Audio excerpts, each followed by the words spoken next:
मित्रों, आप सभी को यह विदित है कि विगत कुछ दिनों से पश्चिम बंगाल में वह पावन बंग भूमि जहां से भारत के स्वतंत्रता संग्राम के संघर्ष के स्वरों को सबसे पहला उद्घोष मिला, जहां सूर्यसेन, बाघा जतीन, शशीन्द्रनाथ सान्याल, सुभाष चंद्र बोस जी और जहां से वंदे मातरम और जनगण मन दोनों लिखा गया, वो राष्ट्रवाद के स्वर देने वाली बंगभूमि इस समय प्रताड़ित, दुखी और अत्याचार से पूरी तरीके से टूटी हुई महिलाओं के करुण स्वरों के द्वारा छलनी हो रही है। और दुख की बात यह है कि वहां की सरकार इस विषय पर अत्यंत असंवेदनशील और अमानवीय, यहां तक कि उल्टा धमकाने वाला रवैया अपना रही है। आज ही भारतीय जनता पार्टी के महिला मोर्चा के जिसमें महिला मोर्चा के अध्यक्ष, हमारे पश्चिम बंगाल की महिला पदाधिकारी, महिला सांसद और विधायक, उनको जाने से रोका गया। कल हमारे प्रदेश अध्यक्ष सुकांतो मजूमदार जी को बलपूर्वक वहां जाने से रोका गया और अब वहां की सरकार ने वहां धारा 144 लागू कर दी है। और इतना ही नहीं, मीडिया के लोग भी जो रिपोर्ट कर रहे हैं उनको सिर्फ धमकाया नहीं जा रहा है, उन पर एफआईआर भी की जा रही है। आपत्ति की बात यह है कि इस तरह की बातें प्रकाश में आई हैं कि पश्चिम बंगाल की एसआईटी बजाय प्रताड़ित महिलाओं को न्याय दिलाने के कहीं ना कहीं उन पर दबाव डालने का प्रयास कर रही है ताकि वो इस विषय को आगे ना बढ़ाएं। इसलिए यह विषय बहुत संवेदनशील है और सबसे बड़ी बात यह है कि शाहजहां शेख, जो कि तृणमूल कांग्रेस का एक महत्वपूर्ण व्यक्ति है, वो अभी तक गायब है। उसका मुख्य कारण जानते क्या है? कहते हैं कि साहब उसको हाई कोर्ट से प्रोटेक्शन है, जो सरासर गलत है। हाई कोर्ट का कोई भी विषय इस संदर्भ में नहीं है। महिलाओं के द्वारा शाहजहां शेख पे की गई शिकायत के बारे में न्यायालय के द्वारा किसी भी प्रकार का कोई निर्देश शाहजहां शेख के विषय में नहीं है। उल्टे कलकत्ता उच्च न्यायालय के मुख्य न्यायाधीश ने यह टिप्पणी की है कि वो अभी तक गिरफ्तार क्यों नहीं हो रहा। वो गिरफ्तार इसलिए नहीं हो सकता कि उसको और कोई प्रोटेक्शन नहीं है। उसको सिर्फ वेस्ट बंगाल का प्रोटेक्शन नहीं है। शाहजहां शेख एक प्रवृत्ति का नाम है जिसे पूरे भारत में सेकुलर प्रोटेक्शन प्राप्त है।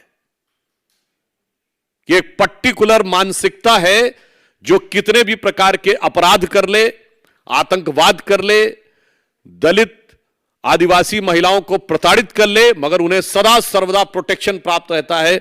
और उसे हम कह सकते हैं कि वह एक सेकुलर प्रोटेक्शन है, क्योंकि पश्चिम बंगाल की सरकार, यहां पर सिर्फ हिंदू मुस्लिम का सवाल नहीं है।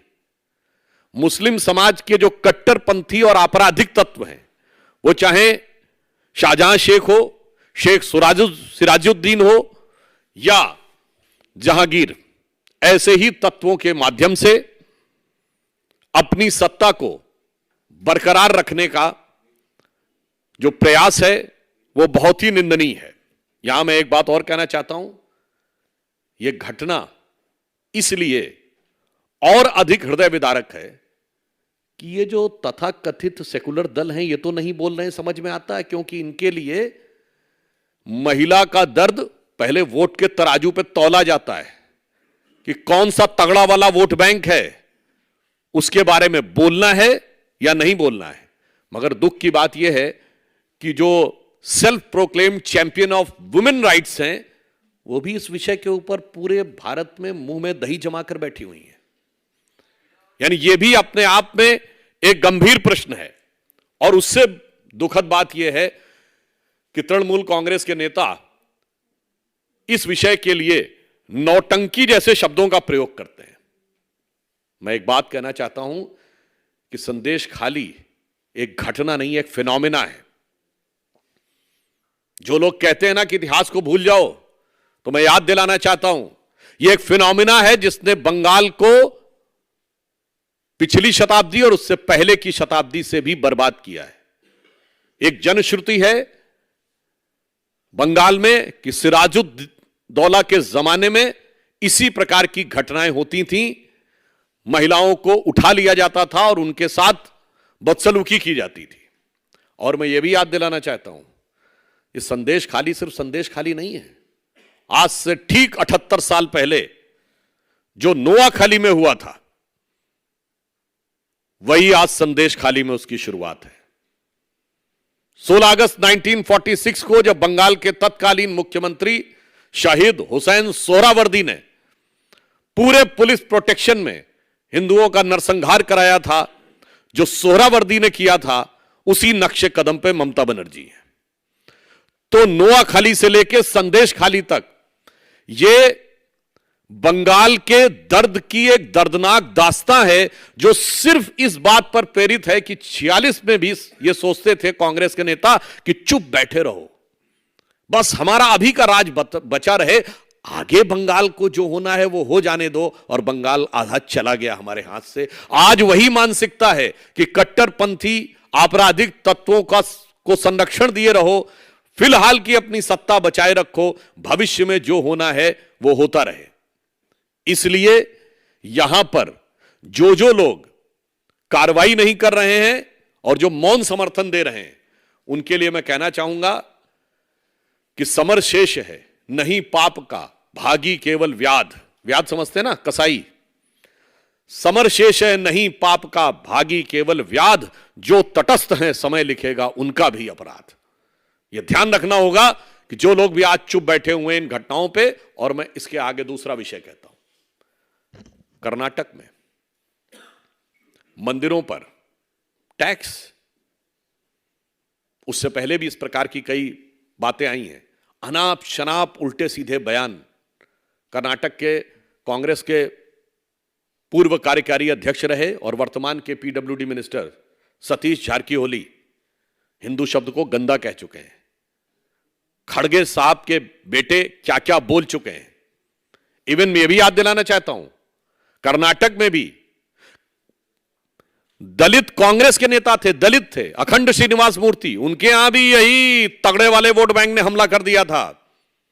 अपने नेता के लिए भी पीछे हट गए थे, वो बेचारा अपनी खुद लड़ाई लड़ते रहे, बाद में पार्टी भी छोड़ दी है। मैं कहना चाहता हूं कि जो कर्नाटक में हो रहा है और जो बंगाल में हो रहा है, उसे एक लाइन में समझिए, इरेडिकेशन ऑफ सनातन धर्म एक बयान नहीं है, एक अभियान है। इरेडिकेशन ऑफ सनातन धर्म यानी हिंदू धर्म का समूल नाश केवल एक बयान नहीं है, बल्कि एक अभियान है, जिसकी झलक आपको तमिलनाडु से लेके, कर्नाटक से लेके बंगाल तक समय समय पर दिखाई पड़ती रहती है। और मैं यह भी याद दिलाना चाहता हूं, बहुत से तकनीकी चीजों के बारे में बचाव लेने का प्रयास करते हैं हमारे कांग्रेस के मित्र। तो मैं बताना चाहता हूं कि जब मद्रास प्रेसिडेंसी का हिंदू इंडाउमेंट एक्ट आया था, हिंदू मंदिरों को अधिग्रहण करने का नेहरू जी के समय में, तो कोर्ट ने उसे खारिज कर दिया था और 2 बार कोर्ट ने खारिज किया, मगर इसके बावजूद कानून बनाकर उसे बनाया गया। साहब, एक तरफ विचार यह है और दूसरी तरफ है वक्फ बोर्ड का कानून। देखिए साहब, कैसे तराजू पे तौला जाता है, आप यह समझिए। मैं सिर्फ एक बात कहना चाहता हूं कि कर्नाटक की सरकार या कांग्रेस और इंडी गठबंधन की सरकार मंदिरों पे टैक्स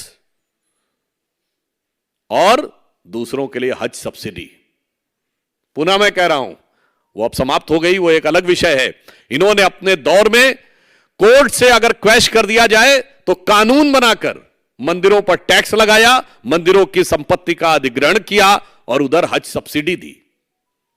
मुझे लगता है कि इस ढंग का जो दोहरा रवैया है, पुनः मैं कहना चाहता हूं, यह दर्शाता है कि इरेडिकेशन ऑफ सनातन धर्म एक बयान नहीं बल्कि एक अभियान है।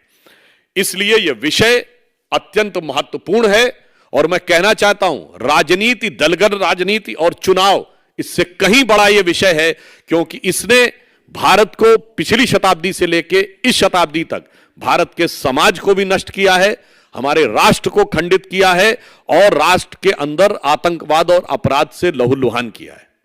इसलिए मैं पूछना चाहता हूं कि अभी जो दर्शन करने गए थे और तरह तरह के दावे कर रहे थे इंडी गठबंधन के चिर युवा नेता, उनका इस घटना के ऊपर क्या कहना है?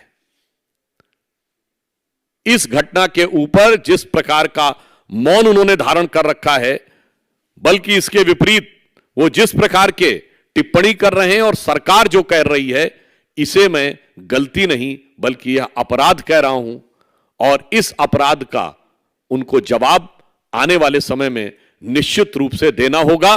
मैं पुनः जहां से प्रारंभ किया था वहीं पे समाप्त करता हूं कि बंगाल की वह पावन भूमि जो बंगाली भद्र लोक के रूप में जानी जाती थी, वो आज महिलाओं के ऊपर अत्याचार होने वाले इस लोक के रूप में जिन लोगों ने उसकी छवि को डिस्टॉर्ट करने का प्रयास किया है, वो निश्चित रूप से आने वाले समय में जनता उनके अपराधों की समीक्षा करके उनको समुचित दंड देगी। धन्यवाद।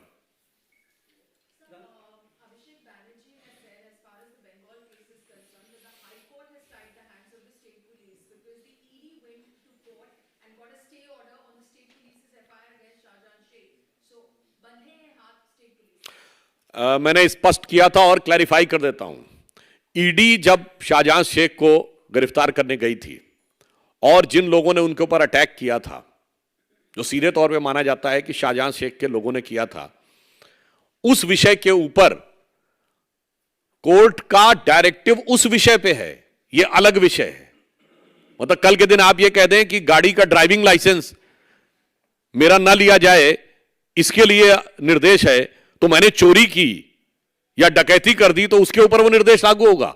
मैंने पुनः स्पष्ट किया है, महिलाओं के द्वारा लगाए गए आरोपों और उनकी एफआईआर के संदर्भ में कोर्ट का किसी प्रकार का कोई निर्देश नहीं। पर आपके सवाल में एक और बात आती है, देखिए कैसे कैसे रतन इन्होंने इकट्ठा कर रखे हैं कि आर्थिक भ्रष्टाचार भी उन्हीं का है। ईडी का केस, पुलिस वालों पे पथराव करने का केस भी उन्हीं का है, महिलाओं से बलात्कार करने का केस भी उन्हीं का है और आदिवासियों की जमीन हड़पने का केस भी उन्हीं का है। मेरे विचार से इतने बहुआयामी आपराधिक तत्वों को संरक्षण देने का उदाहरण भारत की राजनीति में आपको बहुत कम मिलेगा। आपने क्रिमिनलाइजेशन ऑफ पॉलिटिक्स देखा होगा, बस such a type of multi dimension criminalisation of politics and its subsequent political patronage and protection is unforeseen, unprecedented in Indian history.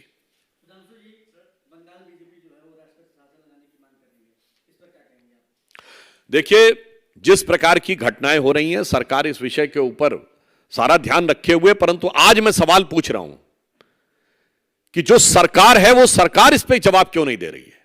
पश्चिम बंगाल सरकार को राजनीतिक उत्तर भी देना है, नैतिक उत्तर भी देना है और संवैधानिक उत्तर भी देना है।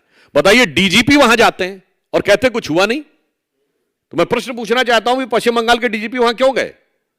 और डीजीपी लौट के आते हैं, अगले दिन धारा 144 लगा दी जाती है और किसी को भी जाने से रोक दिया जाता है। और मैं तो यह कहना चाहूंगा, यह मेरा शब्द नहीं है, पश्चिम बंगाल कांग्रेस के अध्यक्ष और कांग्रेस के नेता प्रतिपक्ष जो टेक्निकली राहुल गांधी से बड़ी पोजीशन में हैं, उन्होंने क्या कहा है? There is no democracy in Bengal. Adhir Ranjan Chowdhury, democracy की हत्या हो रही नहीं, हो चुकी है। There is no democracy in Bengal. और कांग्रेस कहती है ठीक है, कोलकाता में अगर यह स्टेटमेंट है there is no democracy of Bengal, तो दिल्ली में स्टेटमेंट है to the so called saving of the democracy is Bengal, बगैर ममता के नहीं हो सकता। अधीर रंजन चौधरी जी ने क्या कहा है? Queen of cruelty. दुख की बात यह है कि आज कांग्रेस की यह स्थिति हो गई है, हमारे कार्यकर्ता तो छोड़िए, उनके कार्यकर्ता मारे जा रहे हैं, उसकी भी उन्हें परवाह नहीं है। अपने कार्यकर्ताओं के जनाजों के ऊपर पैर रख के भी सत्ता की सीढ़ियां चढ़ने में उन्हें संकोच नहीं है। इस बात का नैतिक जवाब भी उनको अपनी पार्टी के कार्यकर्ताओं को देना होगा। हमारे प्रति जो विद्वेष और ईर्ष्या रखते हैं वो अलग है।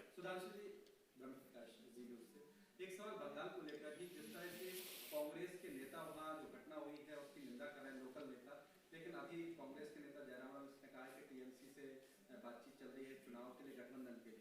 कांग्रेस का स्टैंड ये क्या दिखाता है? क्या डबल स्टैंडर्ड है घटनाओं को लेकर? और दूसरा, जयराम रमेश ने जो आपकी पार्टी पर आरोप लगाए हैं सरकार पर कि एजेंसियों, निजी कंपनियों पर दबाव डालकर चंदा वसूली कर रहे हैं आपकी सरकार में आरोप। देखिए, जो हमारी सरकार पे आरोप लगाते हैं भ्रष्टाचार के मामले में, तो मैं ऐसी सभी दलों से पूछना चाहता हूं और आप सबसे कहना चाहता हूं, ये 17वीं लोकसभा है ना, 16वीं, 15वीं, 14वीं, 13वीं, 12वीं और 11वीं लोकसभा, पिछले 30 सालों में एक लोकसभा बता दीजिए जब इन पार्टियों के किसी न किसी नेता ने भ्रष्टाचार के आरोप में जांच एजेंसियों और कोर्ट के चक्कर न काटे हो।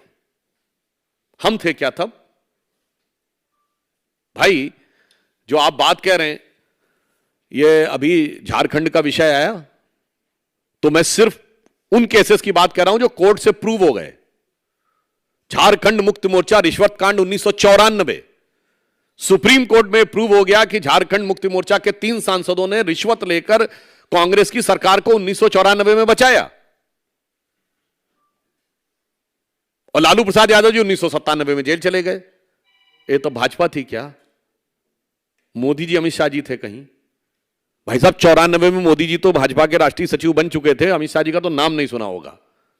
मगर इसे ऑन द मतलब दूसरे ढंग से कहूं, मैंने पार्लियामेंट में भी बोला था, अक्सर फिल्मों में आप डायलॉग सुनते हैं ना, 20 बरस पहले की बात है, तो आज मैं आपको बताना चाहता हूं 30 बरस पहले की बात है। 2024 में बैठे हैं और 1994 में यही दोनों पार्टियां थी, जेएमएम और कांग्रेस। 25 बरस पहले यही दोनों पार्टी थी, राष्ट्रीय जनता दल और कांग्रेस। यही भ्रष्टाचार था, यही किरदार था। तो जिसे पुराना गीत था ना, उसको थोड़ा परिवर्तित करके बोल दें कि 30 दोनों पार्टियां एक दूसरे से क्या कह रही हैं? 30 साल पहले मुझे तुमसे प्यार था, जिया बेकरार था, यही भ्रष्टाचार था, आज भी है और कल भी रहेगा।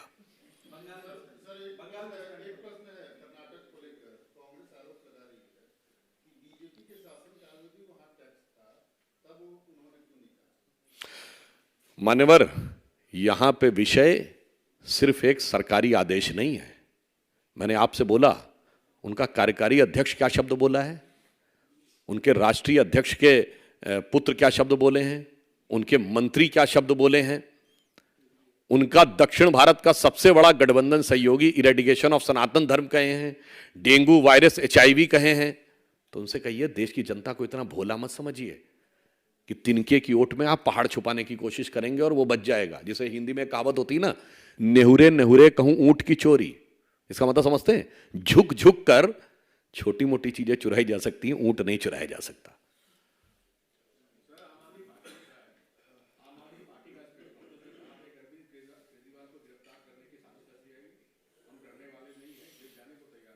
देखिए, वैसे आम आदमी पार्टी क्या कहती है और फिर क्या कह देती है और फिर क्या कर देती है, इसके ऊपर कहना बहुत मुश्किल है।